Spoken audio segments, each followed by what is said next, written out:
Avant d'entrer dans le vif du sujet de cette histoire haletante, prenez un instant pour découvrir la nouvelle chaîne de notre ami. Vous y trouverez des récits d'une intensité indescriptible, à ne surtout pas manquer. Le lien est dans la description ci-dessous.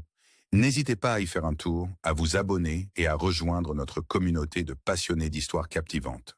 Installez-vous confortablement, car nous voilà partis pour un voyage mêlant tromperie, tragédie et mystère.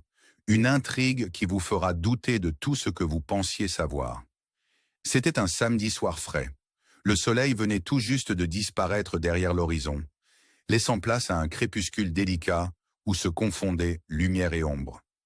Ryan Bennett n'avait guère à se soucier d'allumer ses phares en rentrant dans son garage, niché dans une rue calme de Sharpsburg.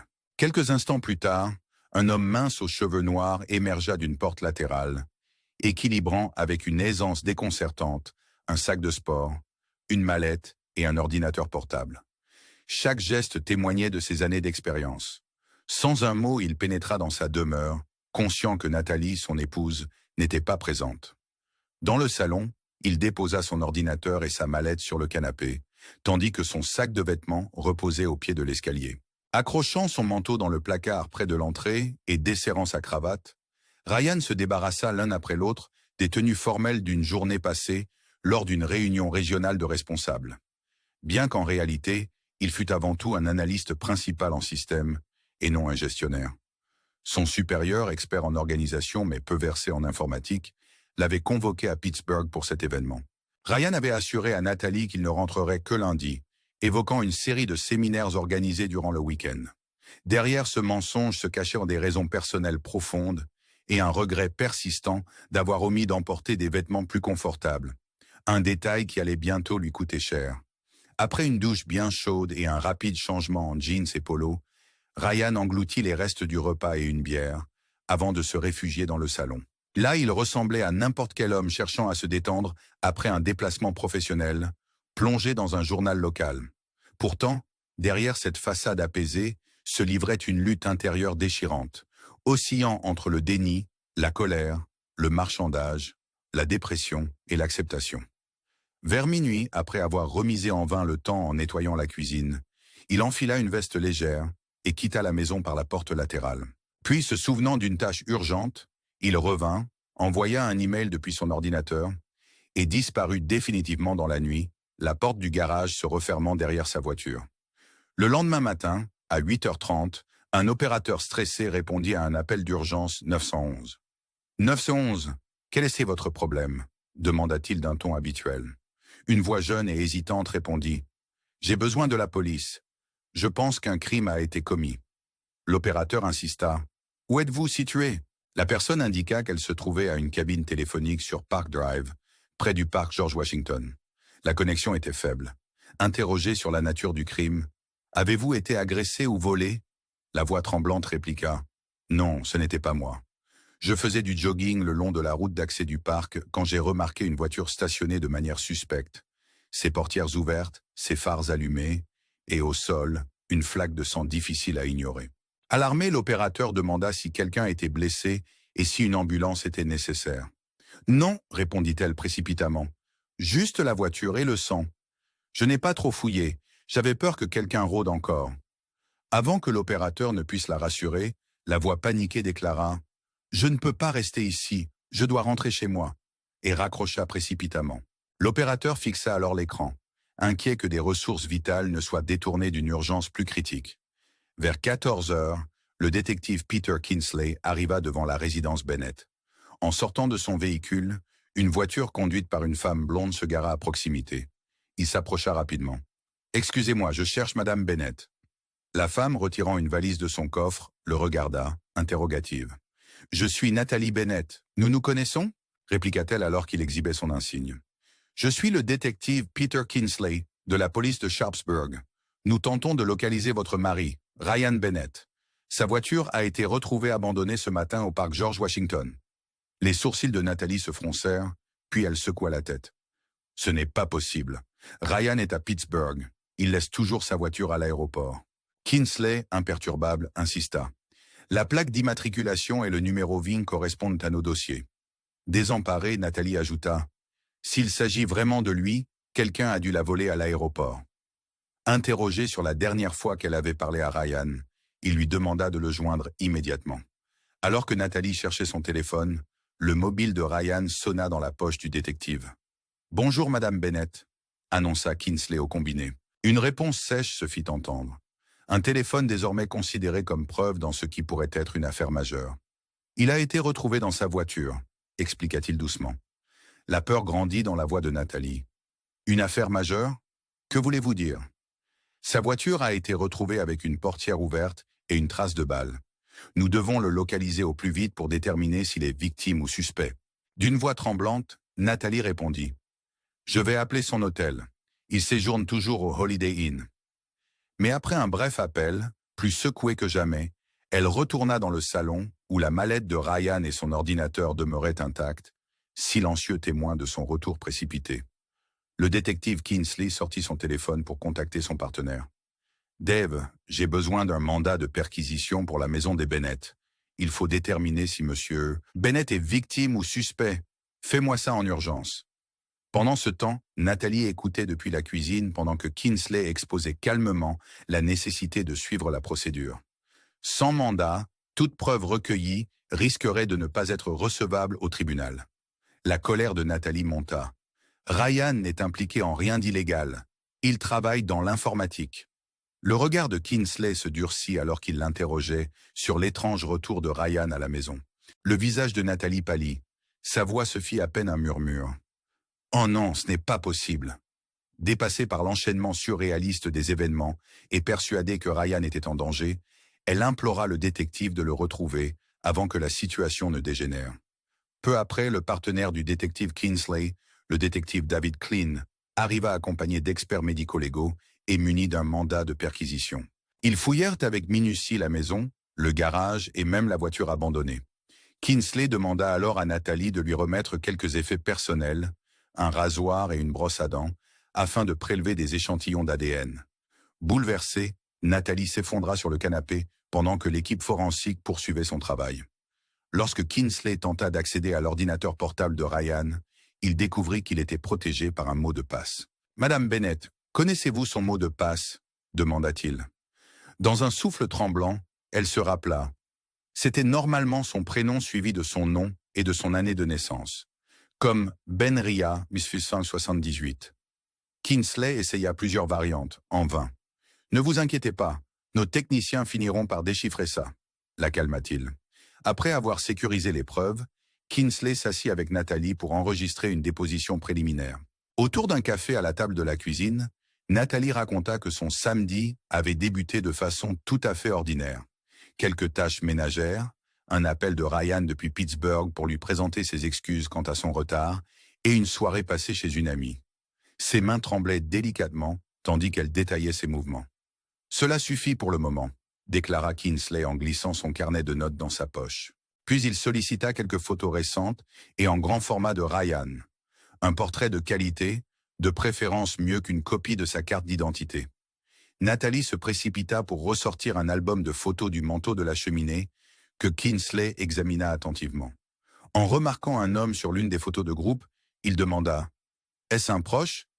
Nathalie se hâta de préciser « Non, c'est Tyler Grant, le meilleur ami de Ryan depuis l'école primaire. » Kingsley nota ce détail important, conscient que des échantillons ADN familiaux pourraient bientôt s'avérer nécessaires pour une enquête complète.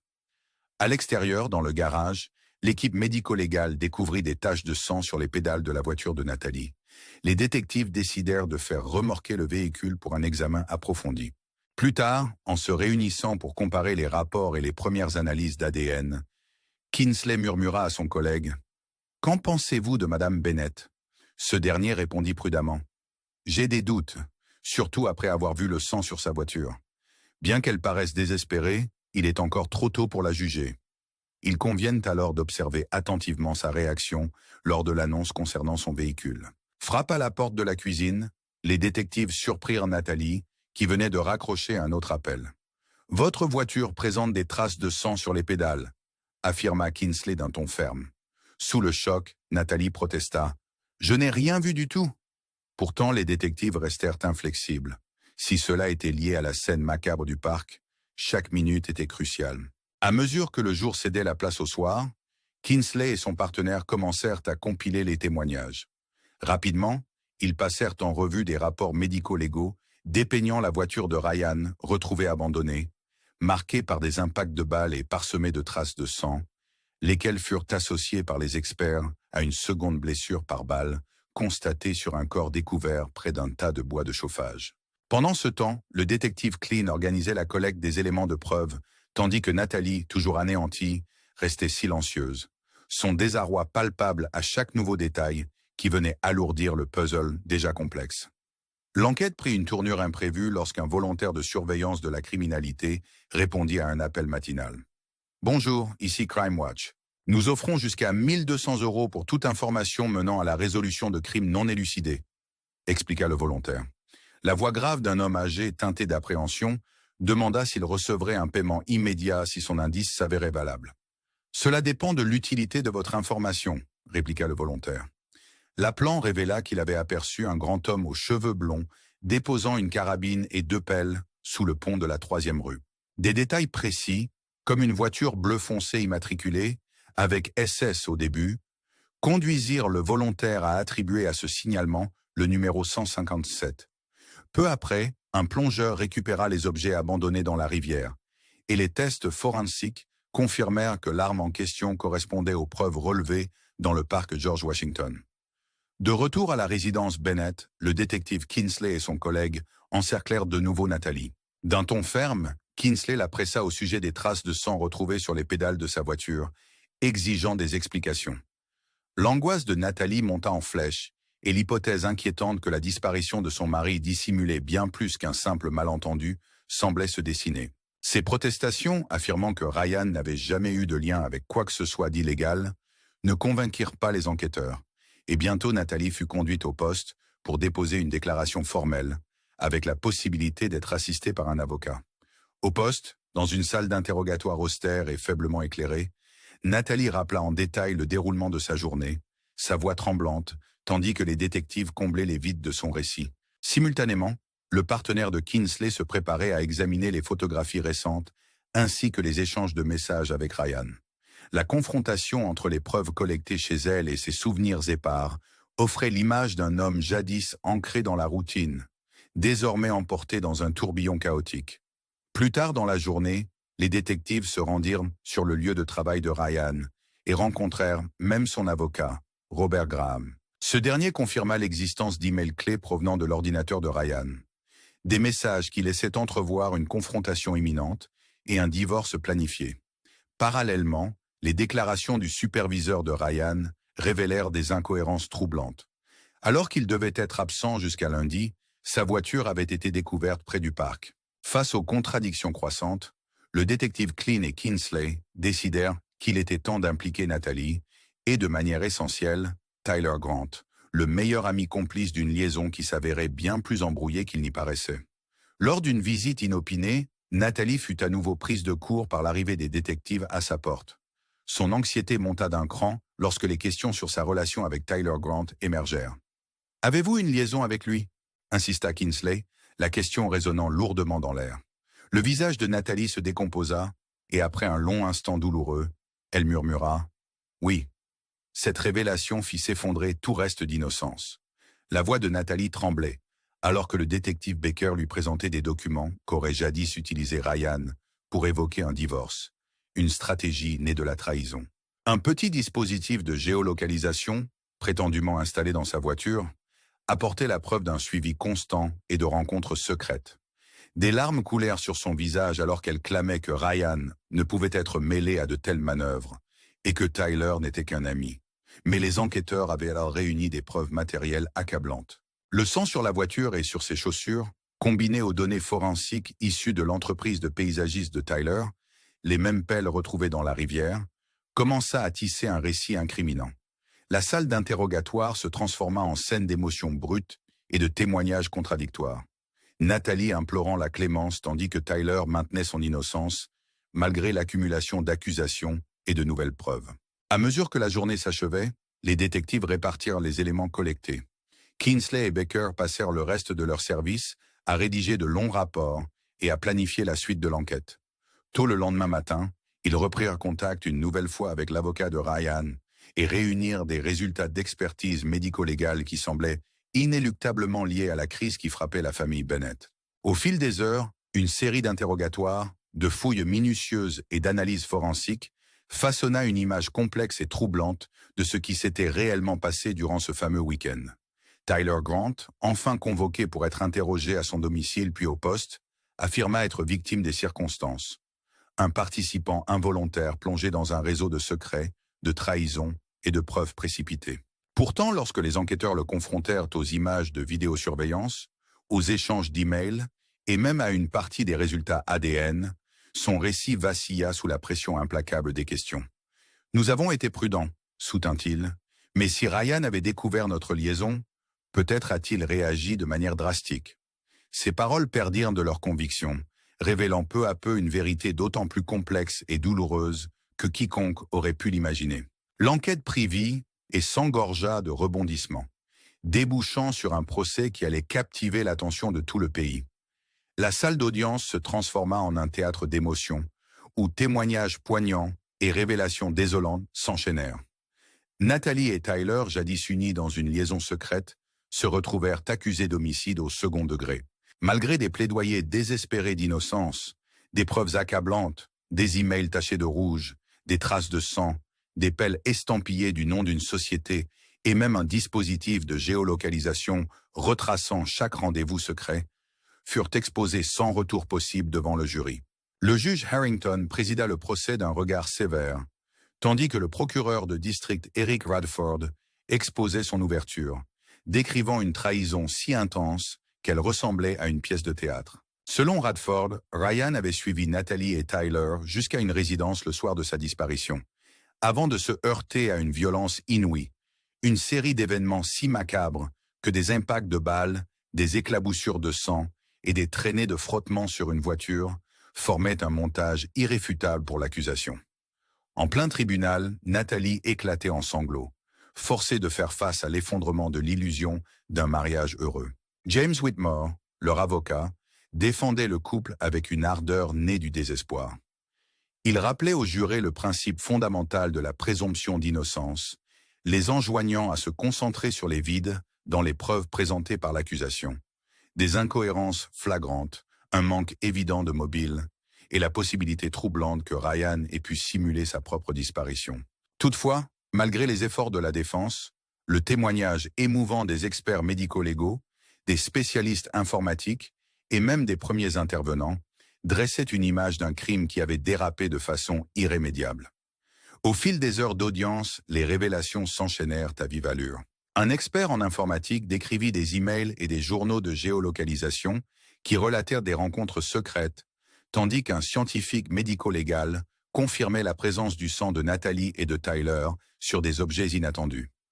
L'air de la salle vibrait d'une tension mêlant indignation, pitié et impatience. Les répétitions d'un « je t'aimais » Ryan, de la part de Natalie, se heurtaient douloureusement à des preuves, laissant apparaître une autre version des faits, celle d'une trahison préméditée et d'une perte irréversible.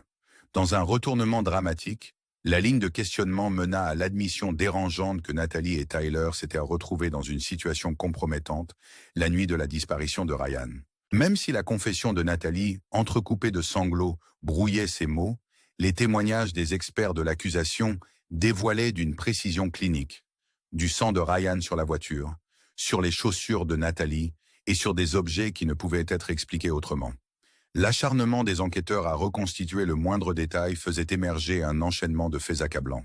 Après des heures de déposition et de drame judiciaire, le jury revint enfin avec un verdict, coupable d'homicide au second degré.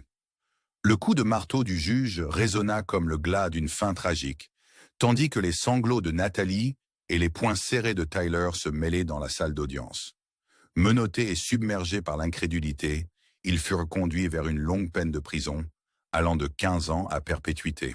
Les semaines et mois suivants virent leur existence réduite à un enchaînement de comparutions, de longues nuits en détention et une succession interminable d'appels. Natalie dut affronter la dure réalité d'un effondrement financier, leurs économies épuisées par les agissements de Ryan, ainsi qu'un stigmate social qui menaçait d'effacer toute trace de leur ancienne vie. Quant à Tyler, jadis sûr de lui et obstiné, il vit son entreprise s'effondrer et sa réputation irrémédiablement ternie. Pourtant, au cœur de cette désolation, des murmures d'une possible révélation commencèrent à se faire entendre. Le moment décisif survint avec l'arrivée d'un colis à l'Innocence Project de New York. Un DVD, un sac biohazard scellé et une lettre mystérieuse promettant de tout renverser. La lettre dévoilait l'inimaginable vérité. Ryan Bennett était toujours en vie. Dans une confession qui ressemblait à un aveu tragique, Ryan exposait la douleur amère de la trahison, ses préparatifs secrets pour piéger ceux en qui il avait confiance, et une ultime tentative de vengeance qui avait dérapé. Avec une minutie presque chirurgicale, il décrivit comment il avait orchestré la scène de crime, en déposant du sang, en se débarrassant de l'arme et des pelles, et en usant de modulateurs de voix pour égarer la police. Dans ce témoignage final, il révélait son intention de disparaître pour adopter une nouvelle identité, libérée du poids d'un passé trop lourd. La lettre s'accompagnait d'éléments irréfutables, des échantillons ADN, des empreintes digitales et des photographies, conduisant à une conclusion stupéfiante. Les condamnations injustifiées de Natalie Bennett et Tyler Grant, deux innocents brisés par un meurtre qui n'avait jamais réellement eu lieu, reposaient uniquement sur l'ingénieuse supercherie de Ryan. Dans un retournement final qui ébranla les fondements de la justice, les autorités d'État finirent par reconnaître l'erreur. Un mea culpa sincère fut publié par le procureur général et des mesures furent rapidement prises pour libérer Natalie et Tyler. Avec une compensation financière accordée et la promesse d'une réouverture complète de l'enquête, Natalie et Tyler reprirent enfin le chemin du tribunal pour une ultime confrontation, une reconnaissance publique de l'échec du système. Bien que leurs existences demeurassent irrémédiablement marquées par cette épreuve infernale, une lueur d'espoir parvint à faire naître un semblant de justice. Alors que nous concluons cette histoire, souvenez-vous que parfois la réalité dépasse la fiction et que dans l'ombre des trahisons, le secret le plus dévastateur se cache derrière une banalité apparente. Si vous avez trouvé ce récit aussi captivant que nous, pensez à aimer, commenter et vous abonner à notre chaîne. Votre soutien est essentiel pour que toutes ces histoires soient entendues. Merci de votre écoute et à très bientôt pour une nouvelle histoire tout aussi bouleversante.